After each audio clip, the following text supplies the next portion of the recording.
Dawn broke cold over Salvation Ridge, Montana territory. Frost clung to the wooden sidewalks like a warning. Cole Dawson's wagon rattled into town, his breath visible in the November air. Behind him, two children huddled beneath wool blankets. Tommy, 8 years old and solemn, and Lily Ann, 5 and still believing the world was kind. Cole needed supplies before the first real snow. Flour, salt, lamp oil. The list was short, his money shorter still. He pulled the wagon to a stop outside the general store. That's when he saw her. A woman knelt in the dirt near the store's entrance, hand outstretched, eyes hollow as empty wells. Her dress was threadbare, her face gaunt. She didn't speak, didn't beg aloud, just waited, trembling, for mercy that never came. Townspeople stepped around her like she carried plague. A woman in a feathered hat pulled her skirt aside with exaggerated disgust. The storekeeper, Warren Kent, stood in the doorway, arms crossed. "Get, before you scare off paying customers." Warren barked. The woman flinched but didn't move. Cole's daughter tugged his sleeve. "Papa, why won't they help her?" His jaw tightened. He recognized desperation. He'd tasted it himself 3 years ago, standing over a fresh grave with 2 children clinging to his legs. He dismounted slowly, boots crunching on frozen ground. Tommy watched from the wagon, silent, learning. Cole approached the woman. She looked up, fear flickering across her face, expecting a kick, not kindness. He pulled a loaf of bread from his saddlebag and set it beside her boot. "Ain't charity if it's owed, ma'am," he said quietly, tipping his hat. Her lips parted. I can't pay you back. Didn't ask you to." She stared at the bread like it might vanish. Then her trembling hands closed around it, and something fierce lit her eyes, not gratitude, but defiance. She was starving, but she wasn't broken. Cole turned back toward the store. Warren Kent watched from the doorway, mouth twisted in disapproval. Behind him, the woman whispered, "Thank you." He didn't turn around, just nodded once and kept walking. Every good thing worth having comes the hard way, his father used to say. Cole was beginning to remember what that meant. Inside the general store, lamplight flickered against shelves of canned goods and coiled rope. The air smelled of tobacco and leather. Warren Kent counted coins slowly, deliberately ignoring the woman who'd followed Cole inside. She stood near the counter, shoulders straight despite her ragged dress. "This is Grace Porter," Warren said, not looking up. "Used to be married to Jacob Porter. He died of fever 6 months back." Cole nodded. "I'm sorry for your loss, ma'am." Grace's voice was steady. "His family turned me out, said I brought bad luck." Warren snorted. "She's got nothing but trouble to her name. Dawson. Best she move on." From the corner, Preacher Silas cleared his throat. "The Lord provides for the righteous. If she's suffering, perhaps it's a lesson." Cole's hands clenched. He'd heard that same sermon at his wife's funeral. Easy words for men who'd never gone hungry. Lily Ann appeared at his side, slipping her small hand into his. "Papa, can we help her?" He looked down at his daughter's wide eyes, then at Grace Porter, who stood tall despite the hunger-carving shadows into her cheeks. His late wife's ghost still haunted their cabin. Her quilt hung untouched on the wall. Her chair sat empty at the table. He'd locked his heart away, buried it deep where nothing could touch it again. But the child's question cut through his fear. He turned to Grace. "I got a cabin that needs mending and mouths that need feeding. You work. You eat. Fair trade." Her chin lifted. "I don't take charity. Good, 'cause I don't give it. I'm offering work." Warren Kent's eyes narrowed. "You sure about this? Dawson folks'll talk." "Folks always talk," Cole said. "Don't mean I gotta listen." Grace studied him for a long moment. Then she nodded once. "I accept." Warren muttered something under his breath. Preacher Silas shook his head, disapproval radiating from every pore. Cole didn't care. A man's word is his bond, and he loaded his supplies into the wagon. Grace climbed up beside Tommy, who eyed her warily. Lily Ann smiled as they rolled out of town. Cole glanced back. Warren Kent stood in the doorway, arms crossed, already composing the gossip he'd spread. Let him talk. Winter was coming, and talk wouldn't keep anyone warm. The wagon creaked through 15 miles of open country. Mountains loomed purple in the distance, peaks dusted with early snow. The wind carried the scent of pine and coming cold. Grace sat in silence, clutching a small bundle everything she owned. She studied the landscape, memorizing escape routes. Trust was a luxury she couldn't afford. Tommy sat beside her, carving a stick with a pocket knife. He didn't speak, but he didn't move away either. Lily Ann chattered about their chickens, their cow Bessie, and the barn cat who only came out at night. Grace listened, nodding in the right places, careful not to intrude. When the cabin came into view, Grace's chest tightened. It was small but sturdy logs chinked tight, smoke rising from a stone chimney. A garden plot lay dormant beside the well. Fences stretched toward the tree line, keeping livestock safe from wolves. It looked like home. That's what scared her most. Cole helped her down from the wagon. I'll show you around. Inside. The cabin was simple. A stone hearth dominated one wall. Cast iron stove beside it. A table, 4 chairs, 2 narrow beds in the loft. And on the wall, untouched and sacred, hung a quilt stitched with wildflowers. Grace recognized a shrine when she saw one. Loft's yours, Cole said quietly. Stove stays warm through the night. Well's 20 paces out. Privy's past the barn. Tommy and Lily Ann scrambled up the ladder, showing her where they slept. You'll be between us, Lily Ann said proudly, so you won't be scared. Grace's throat closed. She hadn't been protected in so long. She'd forgotten what it felt like. That evening, she set the table for 5, 2 extra plates for ghosts. Cole noticed but said nothing. His wife used to hum while cooking. Grace moved in careful silence, unwilling to erase what still lived in these walls. They ate stew in quiet, spoons scraping against tin. Tommy watched her from beneath his brows. Lily Ann kicked her feet under the table after supper. Grace washed dishes while Cole banked the fire. Outside, the first snowflakes began to fall. She paused at the threshold of the loft, 1 foot on the ladder. I won't be trouble. Mr. Dawson. He looked up from the hearth. You don't have to be afraid here. She wanted to believe him. But fear had kept her alive this long. She climbed the ladder, pulled a thin blanket to her chin, and listened to the wind howl. Outside, snow piled against the door. Winter had arrived. Leaving now meant death. She'd crossed the threshold. There was no going back. Judge not lest you find yourself judged, her mother used to say. Grace hoped God was more merciful than men. She closed her eyes and, for the first time in months, slept without waking. 2 weeks passed in a rhythm of labor. Grace rose before dawn, stirred the fire, set bread to rise. Cole chopped wood, mended fences, fed the livestock. Tommy practiced his letters. Lily Ann followed Grace like a shadow, learning to knead dough and mend socks. The cabin filled with small comforts, warm bread, laughter, the smell of stew simmering on the stove. Grace proved herself daily. Fences stayed tight, hems stayed stitched. The children ate well and smiled often. She asked for nothing, offered everything, and moved through the space like she was trying not to leave footprints.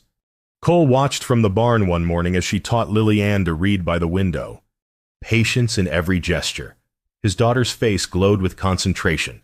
Something loosened in his chest. That afternoon, they worked side by side on the roof, replacing rotted shingles before the next storm. Grace handed him tools without asking, anticipated his movements, worked in the easy silence of people who understood labor. "You're good at this," he said, hammering a nail. "Had to be," she replied. "Jacob was sick the last year. I did most of the work. I'm sorry." "Don't be." "I learned I'm stronger than I thought." He glanced at her. Wind tugged at her hair, color returning to her cheeks.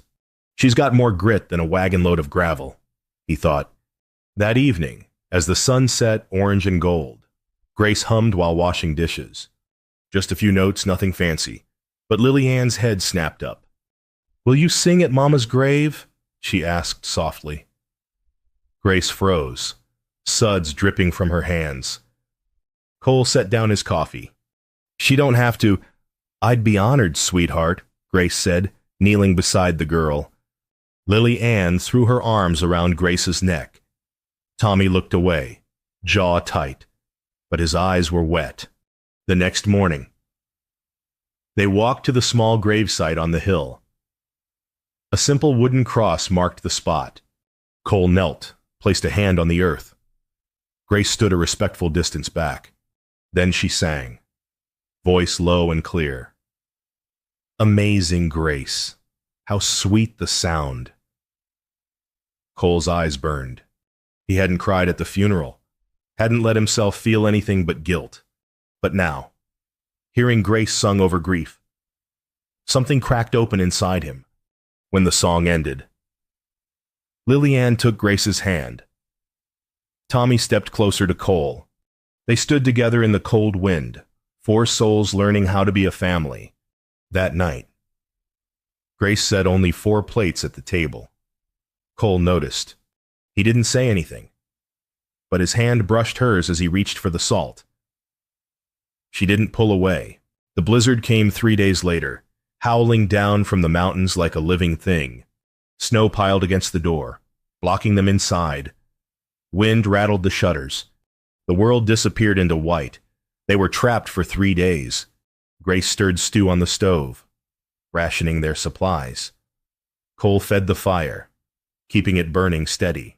Tommy and Lily Ann played quietly in the loft, aware that something had shifted in the air below on the second night when the children finally slept. Cole and Grace sat by the fire. The only sounds were the crackling logs and the wind's endless wail. "Can I ask you something?" Grace said softly. "Go ahead. Why did you help me that day in town?" He stared into the flames. "My wife died 3 years ago. Childbirth. Baby didn't make it either." Grace's breath caught. "I rode through a storm to fetch supplies." He continued. "Came home and found her bleeding out. Midwife said if I'd stayed, maybe I could have done something. Cole, I blamed myself. Still do. Some days." He looked at her then, eyes shadowed. "When I saw you kneeling in that dirt, I saw myself. And I thought, maybe this time I could do something that mattered." Grace's eyes filled. "I was married at 16 to a man twice my age. He wasn't cruel, just tired. When he died, his family said I was cursed, that God took him because I was wicked. That's a damned lie. Is it?" Her voice broke. "Everyone I've ever loved has left me. My parents, my husband, even the town. Maybe I am cursed." Cole leaned forward. "You ain't cursed. Grace, you survived. That's strength, not sin. Then why does it hurt so much? 'Cause you're still alive. Pain means you're healing." They sat in silence, shoulders nearly touching. Outside, the storm raged. Inside, something thawed. "We both got ghosts," Grace whispered. "Yeah." He nodded. "But maybe we ain't got to carry 'em alone." Her hand rested on the bench between them, slowly, carefully. His fingers brushed hers. She didn't pull away. They sat like that until the fire burned low. 2 wounded souls finding warmth in each other's presence. Can't see the stars without the dark. Cole's father used to say, maybe he was right. When Grace finally climbed to the loft, she looked back once. Cole stood by the fire, watching her. Neither of them spoke. But something had changed. The storm outside was fierce. The storm inside had just begun. Spring thaw came slowly, grudgingly. Snow melted into mud, turning roads into treacherous rivers. But the world was waking, and so were the whispers. Cole needed supplies again, this time. Grace rode beside him on the wagon seat. Tommy and Lillian stayed home, finishing chores. The town watched as they rolled in. Eyes followed them down the muddy street. Whispers hissed like snakes through tall grass. Warren Kent stood outside his store, arms crossed. Women clutched their shawls, scandalized smiles playing at their lips. Preacher Silas stepped into their path. "Cole Dawson," he said loudly, ensuring everyone heard. "I need a word." Cole pulled the wagon to a stop. "Make it quick. You've been housing Miss Porter under your roof for months now."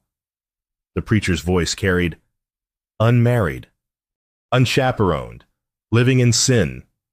Grace's face burned. She stared straight ahead, refusing to give them the satisfaction of her shame. "She works for me," Cole said evenly. "Nothing more." "Is that what you call it?" Warren Kent sneered. "Convenient arrangement. I'd say—" Laughter rippled through the small crowd gathering around them. Cole's jaw tightened. His hands gripped the reins until his knuckles went white. He thought of his children, their reputations, their futures. Small towns had long memories and sharp tongues. He said nothing. Grace felt the silence like a blade. He wasn't going to defend her. He was choosing them over her. She understood. But understanding didn't make it hurt less. "Let's get the supplies," Cole muttered. Climbing down. They moved through the store in tense silence. Warren Kent took his time counting every coin, every item, drawing out their humiliation. On the ride home, Grace stared at the horizon. Cole tried twice to speak. Both times, the words died in his throat. That night, after the children were asleep, Grace packed her bundle. Everything she owned fit into a worn canvas sack. She went to the barn, bedded down in the hay beside the horses. Cole watched from the cabin window. His hand reached for the door latch. He didn't open it. Words are cheap. His father used to say, "Actions speak louder." Cole had chosen silence. Grace had chosen survival. The distance between the cabin and the barn might as well have been 1,000 miles. Dawn broke pink and gold over the mountains. Cole saddled his horse before the children woke and rode to the small cemetery on the hill. He knelt at his wife's grave, hat in his hands. "I'm sorry I loved you so poorly," he whispered. "I'm sorry I'm afraid to try again." The wind stirred the grass. Somewhere, a meadowlark sang. "Grace makes me feel alive, but every time I let myself care. I remember losing you, and I'm terrified." He pressed his palm to the earth. "I was a coward yesterday. I let them hurt her because I was scared." "But you didn't raise a coward. And I can't let our kids grow up thinking it's okay to stand silent when someone needs defending."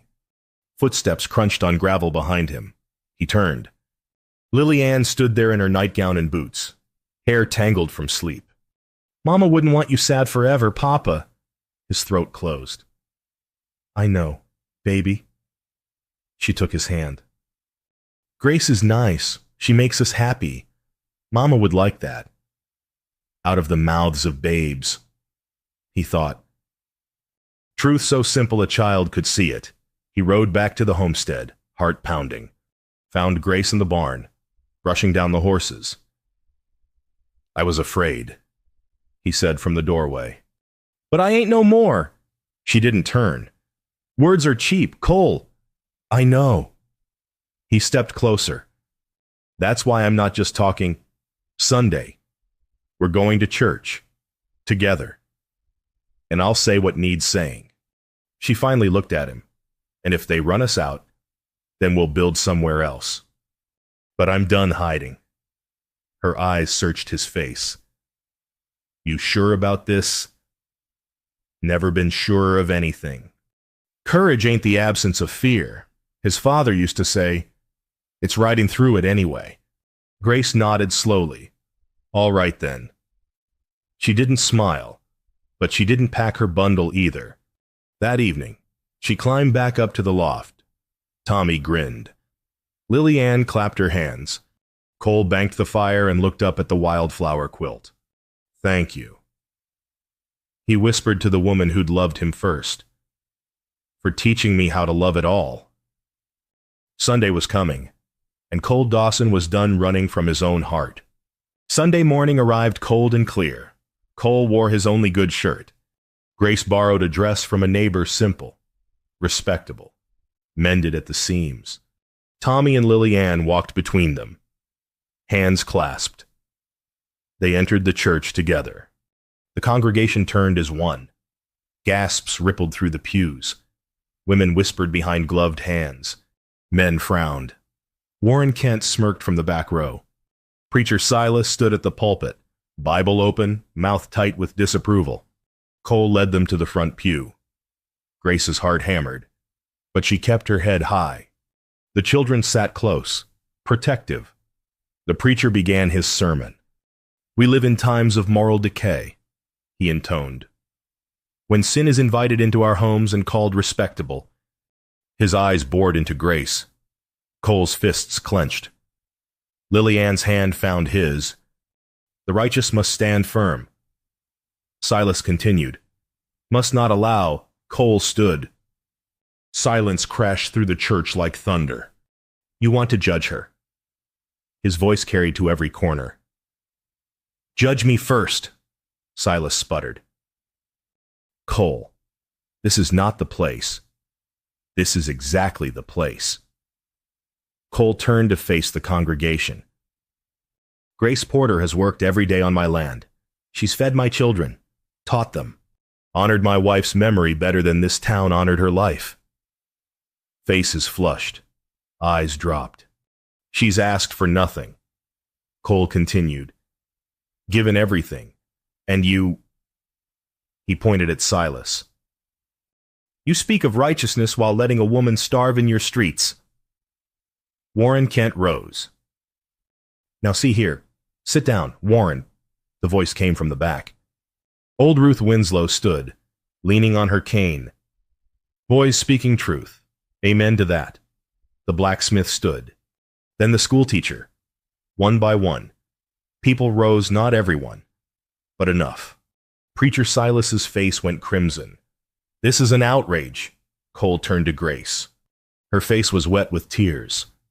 He took her hand. Right there in front of God and everyone. I'm asking you to stay, he said softly. Not as help, as family. Her breath caught.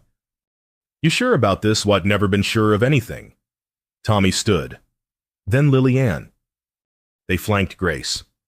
A wall of protection. Truth is like the sun, Cole thought. You can shut it out for a time, but it ain't going away. He led them out of the church, heads high. Some people clapped. Others scowled. Warren Kent looked ready to spit. Cole didn't care. He'd said what needed saying. They rode home in silence. But it was a different kind of silence now, peaceful. Settled. Right. That evening, Grace set 4 plates at the table without hesitation when they sat to eat. Cole pulled out her chair. She smiled. No fear. No shame.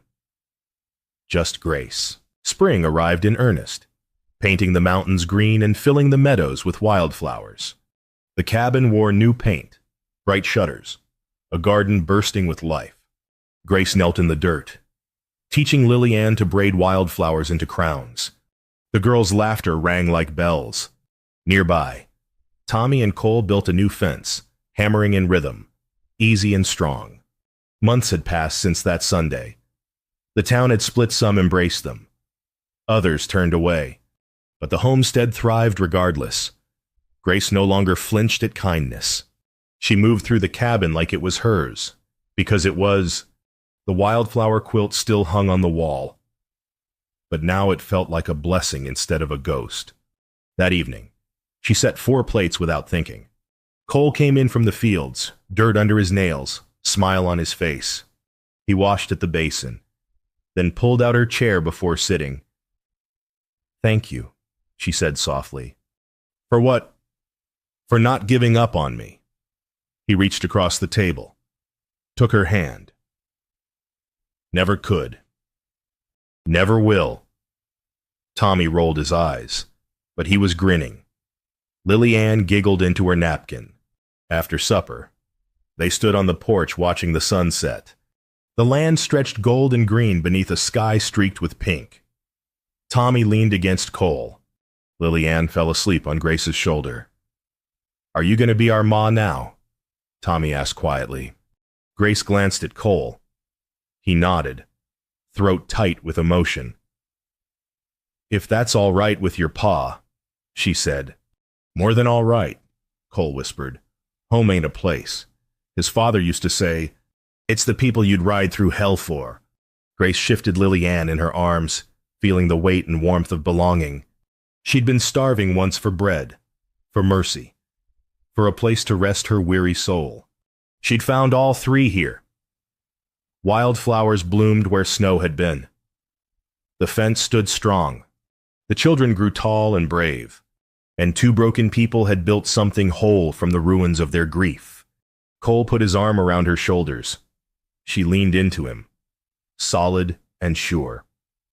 "Thank you," she said again. "For what? For the bread that day? For seeing me when everyone else looked away?" He pressed a kiss to her temple. "Every good thing worth having comes the hard way." She smiled. "Then we earned this." "Yes, ma'am, we surely did." The sun dipped below the mountains. Stars began to appear, one by one, lighting the way forward. Inside, the stove glowed warm. The table was set for 4, and somewhere in the wind, the echo of old ghosts faded, giving way to new beginnings. They stood together on the threshold of tomorrow, a single father, a starving bride, and 2 children who'd learned that family isn't born. It's built, log by log, day by day, with bread, mercy, and stubborn, relentless love. The end.